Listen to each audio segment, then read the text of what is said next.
نحمده ونصلي على رسوله الكريم أما بعد بسم الله الرحمن الرحيم وعاهدنا إلى إبراهيم وإسماعيل أن طهر بيتي للطائفين والعاكفين والركع السجود আলহামদুলিল্লাহ আমরা আজকে ইতিকাফ সংক্রান্ত কিছু কথা ইনশাল্লাহ বলবো। আমরা এই ইতিকাফ সংক্রান্ত যে কথাগুলো বলবো সেই কথাগুলো শুনে আমরা সেই মোতাবেক ইতিকাফটা করবার চেষ্টা করব ইনশাআল্লাহ।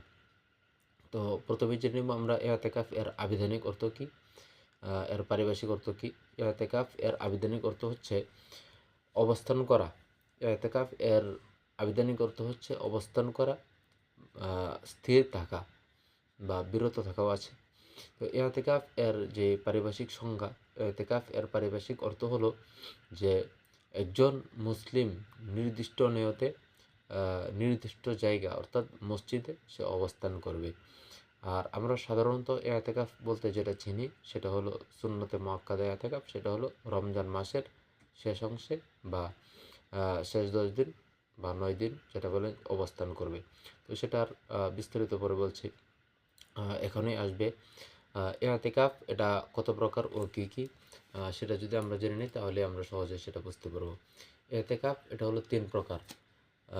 ইতিকাফ 3 প্রকার। 1 নম্বর হলো ওয়াজিব ইতিকাফ, 2 নম্বর হলো সুন্নতে মুআক্কাদা, 3 নম্বর হলো নফল ইতিকাফ। ওয়াজিব ইতিকাফ এটা কি?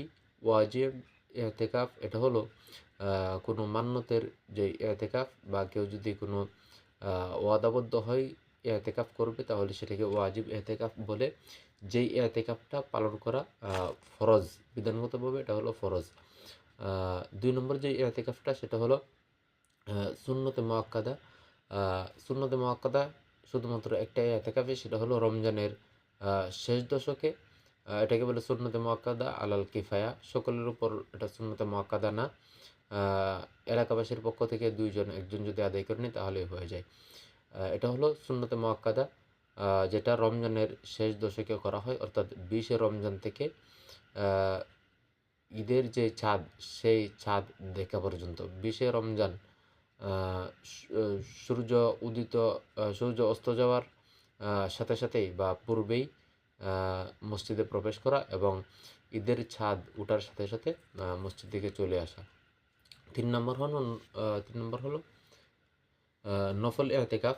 নফল ইতিকাফ এটা হলো যে কোনো সময় আমরা মসজিদে প্রবেশ করি, ঠিক সেই সময়টায় স্বল্প সময়ের জন্য ইতিকাফের নিয়ত করে নেওয়া, সেটাই নফল ইতিকাফ হিসেবে বিবেচিত হবে। সেটাকে নফল ইতিকাফ বলে, সেটার নির্দিষ্ট কোনো সময়সীমা নেই। তো ইতিকাফের যে উদ্দেশ্য, সেই উদ্দেশ্যটা আসলে কি সেটা আমরা অনেকেই না জানার কারণে আমাদের যে উদ্দেশ্য সেই উদ্দেশ্য ব্যাহত হয়। তো ইতিকাফের যে উদ্দেশ্য সেটা হলো যে দুনিয়াবি যে চিন্তা চেতনা এইসব আমরা সবসময় লালন করি, সবসময় আমাদের মস্তিষ্কে নিয়ে চলি। তো এই দুনিয়াবি এই চিন্তা চেতনা, দুনিয়াবি ব্যবস্থাপনা, তো ইবাদতের এই সব থেকে ফারেক হয়ে, এই সব থেকে বিরত থেকে বা দূরে থেকে আমরা আখিরাতের প্রতি বেশি মনোযোগী হয়ে বা ইবাদতে মনোযোগী হওয়ার জন্য মসজিদে গিয়ে অবস্থান করা, এটা হলো উদ্দেশ্য। যাতে করে আমরা আত্মশুদ্ধি অর্জন করতে পারি। আত্মশুদ্ধির উত্তম একটা পথ ও পন্থা হলো এই ইতিকাফ করা, এবং আল্লাহ তাআলার খুবই নিকটবর্তী এই ইতিকাফের দ্বারা হওয়া যায়। এবং এটা যদি এটার লাভ বলেন বা এটার আরেকটা উদ্দেশ্য এটা যে লাইলাতুল কদর আমরা যেটা অনুসন্ধান করি, যেটার গুরুত্ব হাদিসের মধ্যে আসছে, কোরআনের আয়াতের মধ্যে সূরা কদরের মধ্যে বর্ণিত হয়েছে, যেটা 1000 মাস থেকে উত্তম। তো এই যে রাত্রটা, এই রাত্রটা আমরা খুব সহজেই পেতে পারি, এজন্য এই ইতিকাফটা আমরা করতে পারি। তো এইগুলো হলো আমাদের যে উদ্দেশ্য, ইতিকাফ করার উদ্দেশ্য। মানুষের সব কাজেরই একটা উদ্দেশ্য থাকে। আমাদেরও একটা উদ্দেশ্য হলো এটা যে ইতিকাফ করার আমাদের উদ্দেশ্য হলো এটা, যেইগুলো বললাম সেগুলো যাতে আমরা সহজে অর্জন করতে পারি। তো ইতিকাফের গুরুত্ব কী, এই উদ্দেশ্যগুলো যখন আমরা শুনলাম, তো এই এই উদ্দেশ্যগুলোর দ্বারাই আমরা বুঝতে পারলাম যে আসলে এই এতেকাফের যে গুরুত্বটা, এই গুরুত্বটা আসলে কতটুকু। তো এই উদ্দেশ্য, যেই কাজের উদ্দেশ্যটা অনেক বড় থাকে, সেই কাজের গুরুত্বটাও অনেক অনেক বেশি থাকে। তো উদ্দেশ্যগুলো যেহেতু অনেক গুরুত্বপূর্ণ, সুতরাং আমাদের এতেকাফের গুরুত্বটাও খুব বেশি। সেটা আমরা খুব সহজেই বুঝতে পারি, যে সেটা সহজে অনুমেয়। এরপর হলো ইআতেকাফের যেই ইআতেকাফ করার যে নিয়ম, সেই নিয়মটাও আমরা অনেকেই সেই নিয়মটা না জানার কারণে, নিয়মগুলো না বুঝবার কারণে আমাদের যে এতেকাফগুলো, সেই এতেকাফগুলো নষ্ট হয়। আমি নিজেও এতেকাফ করেছি, আর এতেকাফ করতে অনেককেই দেখছি, অনেকে যে কাজকর্মগুলো করে, যে কাজকর্মগুলো এতেকাফ আসলে অ্যালাউ করে না, এতেকাফ আসলে নষ্ট হয়ে যায়। তো আমরা শুরু থেকে সবটা আলোচনা যদি আমরা শুনি, মোটামুটি আমরা এতেকাফ সম্পর্কে ধারণা নিতে পারবো, আমরা মোটামুটি বুঝবো। এরপরেও যদি কোনো জিজ্ঞাসা বা কোনো কথা থাকে, তাহলে সেই কথাগুলো বলবার অনুরোধ রইল। আপনারা কমেন্ট বক্সে বলে যাবেন, আমি পরবর্তীতে জানানোর চেষ্টা করবো ইনশাল্লাহ। তো এতেকাফ করার যেই নিয়ম, সেই নিয়ম যে সেটা করার যে নিয়ম, সেটাকে আমরা বলতে পারি এভাবে যে নফসের নিয়ন্ত্রণ করা। অর্থাৎ এতেকাফে থাকা অবস্থায় আমরা কিভাবে থাকব সেটাও বলা যায়, এতেকাফের নিয়ম, বা আমরা কিভাবে অবস্থান করব, বা অবস্থান করা অবস্থায় আমরা কি কি করব। এক নম্বর হলো যে নফসের নিয়ন্ত্রণ করা। 2 নম্বর হলো মসজিদের বাহিরে না যাওয়া। কোনো ক্রমেই মসজিদের বাহিরে যাওয়া যাবে না কোনো প্রয়োজন ছাড়া। কী কী প্রয়োজনে যাওয়া যাবে সেটা তো অবশ্যই আলাদা বলবো। তবে এখানে এতটুকু মনে রাখা যে নির্দিষ্ট যেই প্রয়োজনগুলোর কথা বলবো, সেইগুলোর ক্ষেত্রে শুধুমাত্র যাওয়া যাবে, বাকি অন্যান্য যে বিষয়গুলো, সেই বিষয়গুলোর ক্ষেত্রে যাওয়া যাবে না। সুতরাং কোনো ক্রমেই মসজিদের বাইরে যাওয়া যাবে না। বা 1 নম্বরে যদি বলতে হয় এগুলোর মধ্যে থেকে, তাহলে সেটা হলো যে পুরুষ মসজিদে ইতিকাফ করবে, আর মহিলারা তাদের যেই ঘর, সেই ঘরের মধ্যে ঘরের মুসল্লায় তারা ইতিকাফ করবে না, বা নামাজের যেই জায়গা, ঘরের কোনা যেটাকে বলি আমরা, বা যে জায়গাটা তার নির্ধারণ করে রাখে ঘরের, সেই জায়গাটা থেকে তারা ইতিকাফ করবে। সেটা 1 নম্বরে বলা যায়, মসজিদে করবে পুরুষ, আর ঘরের নির্দিষ্ট জায়গায় করবে মহিলারা। এরপর হলো ইতিকাফ যেই ভঙ্গের যেই কারণসমূহ, সেই কারণসমূহ অনেক গুরুত্বপূর্ণ, সেইগুলো জানা আমাদের দরকার। তো সেইগুলো কি, প্রয়োজন ছাড়া মসজিদ থেকে বাইরে হওয়া, মসজিদের বাইরে যদি কেউ যায় প্রয়োজন ছাড়া, তাহলে তার যে ইতিকাফ, সেই ইতিকাফ নষ্ট হয়ে যাবে। 2 নম্বর যে বিষয়টা, সেটা হলো যে কেউ যদি স্ত্রী সহবাস করে, তাহলে তার যে ইতিকাফ, সেই ইতিকাফ নষ্ট হয়ে যাবে।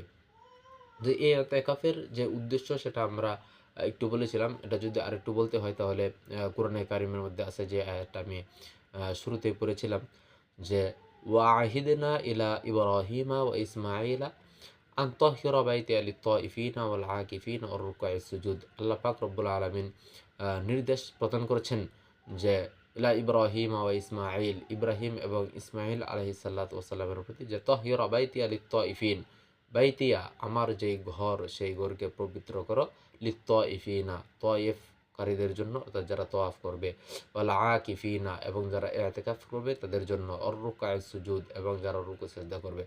সূরা বাকারার 125 নম্বর আয়াতের মধ্যে এই বর্ণনাটা আসছে। এছাড়াও হাদিসের মধ্যেও বর্ণিত হয়েছে, যে আম্মাজান আয়েশা থেকে বর্ণিত হাদিস, যে আন আয়েশা রাদিয়াল্লাহু তাআলা আনহা ক্বালাত আন্না নাবিয়্য সাল্লাল্লাহু আলাইহি ওয়াসাল্লাম কানা ইয়াতাকিফু ফিল আশরিল আওয়াখিরি মিন রমাদান হাত্তা তাওয়াফাহুল্লাহ সুম্মা আতাকিফা আজওয়াজাহু মিন বাদিহি। বুখারীর হাদিস, বুখারী শরীফের 2026 নম্বর হাদিসের মধ্যে আসছে।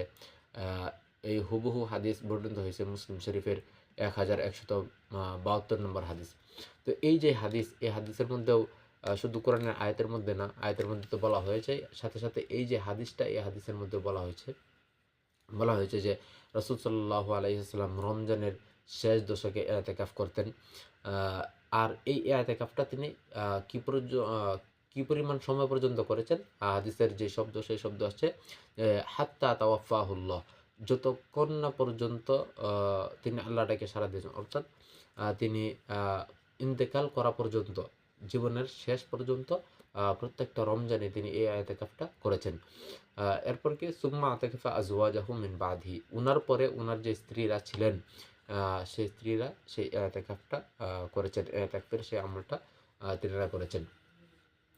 তো ফজিলত, এতেকাফকারী যে সমস্ত গুনাহ, সেই সমস্ত গুনাহ থেকে সে অনেক গুনাহ থেকে সে বিরত থাকে। এরপর তার জন্য সমস্ত সৎ কাজ, যত সৎ কাজ আছে সমস্ত সৎ কাজের যে আমল বা যে সওয়াব, যে নেক, সেই নেক আল্লাহ পাক তার জন্য লিখে দেন। এরপর অনেক এটা ইবনে মাজার রেওয়ায়েতে আসছে 1781 নম্বর হাদিস। এরপরেও যে হাদিসটা 1781 নম্বর হাদিস, মানে যেটা বললাম, এই হাদিসটা ইবনে মাজার মধ্যে বর্ণিত হয়েছে হযরত আবু হুরায়রা রাদিয়াল্লাহু তাআলা আনহু থেকে। আন আবি হুরায়রা রাদিয়াল্লাহু তাআলা আনহু, হযরত আবু হুরায়রা রাদিয়াল্লাহু তাআলা আনহু থেকে বর্ণিত, আন্না মুতাকিফা ইয়াতাকিফুজ যুনুব।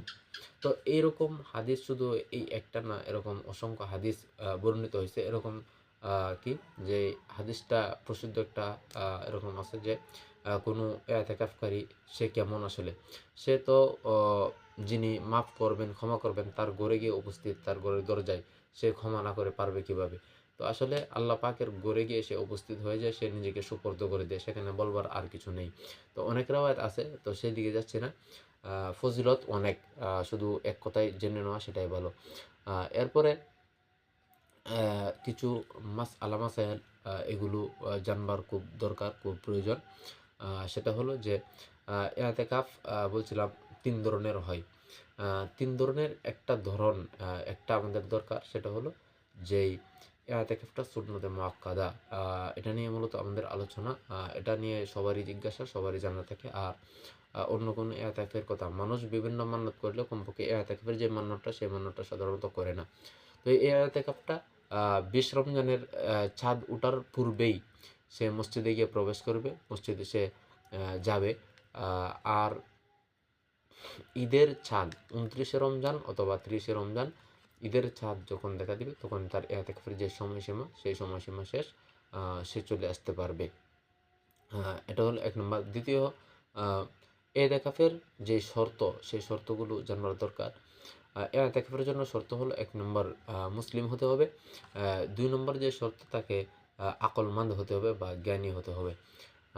মানে বুধ শক্তি সম্পন্ন থাকতে হবে। কোনো পাগল তাদের উপর সে ইআতেকাফের বিধান নেই। তো এটা থাকতে হবে। এরপর হলো যে নিয়ত করা, নিয়ত সেটা করতে হবে। আর পুরুষের জন্য মসজিদ হতে হবে। আর এই সুন্নত ইআতেকাফের জন্য, সুন্নত এবং ওয়াজিব ইআতেকাফের জন্য রোজা আবশ্যক, রোজা রাখতে হবে। এজন্য এই যে এই রোজা, এই রোজার বিধান এর সাথে খুব সংশ্লিষ্টতা আছে। এরপর এই মহিলাদের জন্য শর্ত হলো তারা তাদের নিজেদের ঘরে করবে। আরও একটা যেই শর্তটা বৃদ্ধি করা হয় মহিলাদের ক্ষেত্রে, সেটা জরুরি আরেকটা শর্ত হলো, সেটা স্বামীর অনুমতির প্রয়োজন পড়বে। যাদের স্বামী আছে তাদের স্বামীর অনুমতির প্রয়োজন আছে। তো এই ২টা জিনিস, এটা একটু পার্থক্য মহিলা আর পুরুষদের, যে পুরুষরা মসজিদে করবে, মহিলারা ঘরে করবে। আর পুরুষদের কারোর অনুমতির প্রয়োজন নেই, কিন্তু মহিলাদের তাদের স্বামীদের অনুমতির প্রয়োজন আছে। তাদের অনুমতি নিয়ে তারপর বসতে হবে। এরপর কিছু আদব নিয়ে কথা বলা যায়। আদবসমূহ কি? বেশি বেশি ইবাদত করা, একটা, এরপর কুরআন তেলাওয়াত করা, জিকির করা, তো দোয়া বেশি বেশি করা, এইসব ইআতেকাফের যে আদব, সেই আদবগুলোর মধ্যে ফকিহগণ লিপিবদ্ধ করেছেন। এরপর অধিক কথা বলা থেকে বিরত থাকা, অপ্রয়োজনীয় কথা না বলা বা অপ্রয়োজনীয় কাজে লিপ্ত না হওয়া, এগুলো ইআতেকাফের যে আদব, সেই আদবের মধ্যে লিপিবদ্ধ করা হয়েছে। এগুলো আপনি পালন করবেন বা মানতে পারেন। এরপর হলো গীবত, পরনিন্দা, এইসব থেকে বিরত থাকা, ঝগড়া থেকে বেঁচে থাকা, এসব হলো আদব। এবং গীবত থেকে বিরত থাকা এটা আবশ্যক। গীবত যদি কেউ করে তাহলে তার ইআতেকাফ হবে না বলেও এরকমভাবে উল্লেখ আছে। কিন্তু আসলে ইআতেকাফ হয়ে যাবে, কিন্তু তার ইআতেকাফের যে সওয়াব, সেই সওয়াব সে পাবে না। এরপর ইতিকাফ ভঙ্গের যে কারণসমূহ, তো পূর্বেই এগুলো কিছু বলেছি। সর্বশেষ আরও দু একটা কারণ দুটি বলা যায় যে কেউ যদি মানসিক ভারসাম্যহীন হয়ে যায়, মানসিক যে ভারসাম্য সেই ভারসাম্য যদি কেউ হারিয়ে ফেলে তাহলে তার ইতিকাফ ভঙ্গ হয়ে যাবে। আগে যেগুলো বলছি যে মসজিদ থেকে বের হলে স্ত্রী সহবাস, সাথে আরও একটু যুক্ত করতে হবে যে কেউ যদি মানসিক ভারসাম্য হারিয়ে ফেলে তাহলে তার ইতিকাফ নষ্ট হয়ে যাবে। তার সাথে আরও একটি যুক্ত করতে হবে যে কেউ যদি, এটা হলো মহিলাদের ক্ষেত্রে, যে ঋতুস্রাব এটা যদি কোনো মহিলার হয় তাহলে তার ইতিকাফ ভেঙে যাবে। এরপর সর্বশেষ বাহিরে বের হওয়ার কিছু বিষয়। বাহিরে বের হওয়ার যে অনুমতি, সেই অনুমতি কোন কোন ক্ষেত্রে আছে। কেউ যদি অজুর জন্য বের হয় তাহলে বের হতে পারবে, অজুর জন্য বের হওয়ার সুযোগ আছে। 2 নম্বর হলো কারো যদি গোসলের প্রয়োজন হয়। গোসলের প্রয়োজন বলতে শুধু একটু ঠান্ডা লাগার জন্য, ভালো লাগার জন্য গোসল, বিষয়টা এরকম না। বিশেষ প্রয়োজন, অর্থাৎ যার জন্য গোসল করা জরুরি, এরকম কোনো প্রয়োজনে বা এরকম প্রয়োজনে সে বের হতে পারবে, গোসলের জন্য বের হওয়ার সুযোগ আছে। তাছাড়া গোসলের জন্য বের হওয়ার সুযোগ নেই, অজুর জন্য বের হতে পারবে। এরপর হলো প্রাকৃতিক ডাকে যদি সাড়া দিতে, বা প্রাকৃতিক প্রয়োজন কি? প্রস্রাব করা, পায়খানা করা বা বাথরুমে যাওয়া, এইসব প্রয়োজনে সে মসজিদ থেকে বের হতে পারবে, বের হওয়ার সুযোগ আছে। এরপর হলো জরুরি খাবার।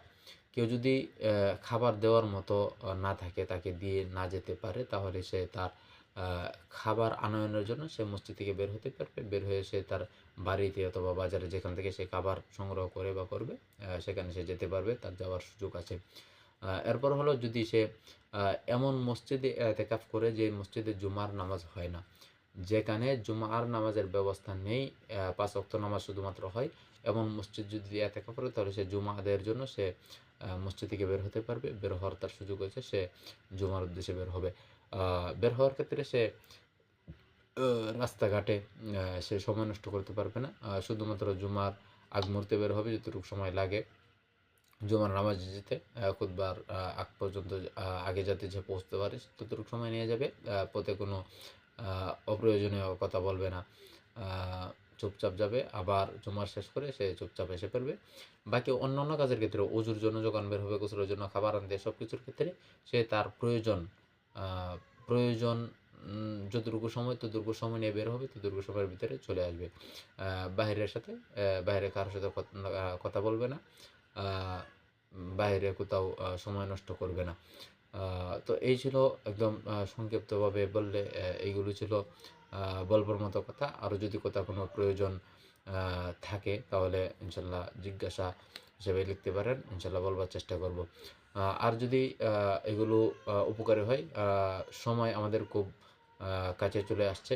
আজকে 19 রমজান, আজকে 19 রমজান। আপনারা ইনশাল্লাহ এটা খুব স্বল্প সময়ের ভিতরে যারা বিশেষ করে ইতিকাফ করবে তাদের নিকট এটা পৌঁছে দেবেন, তাদেরকে পাঠিয়ে দেবেন। তাহলে ইনশাল্লাহ তার ইতিকাফটা খুব ভালো হবে। ভালোভাবে হয়তো বা সে এই কথাগুলোর কারণে সে ইতিকাফটা ভালোভাবে করতে পারবে। এর একটা সওয়াবের অংশ আপনিও পাবেন, ইনশাল্লাহ আমিও পাবো বলে আশা করি।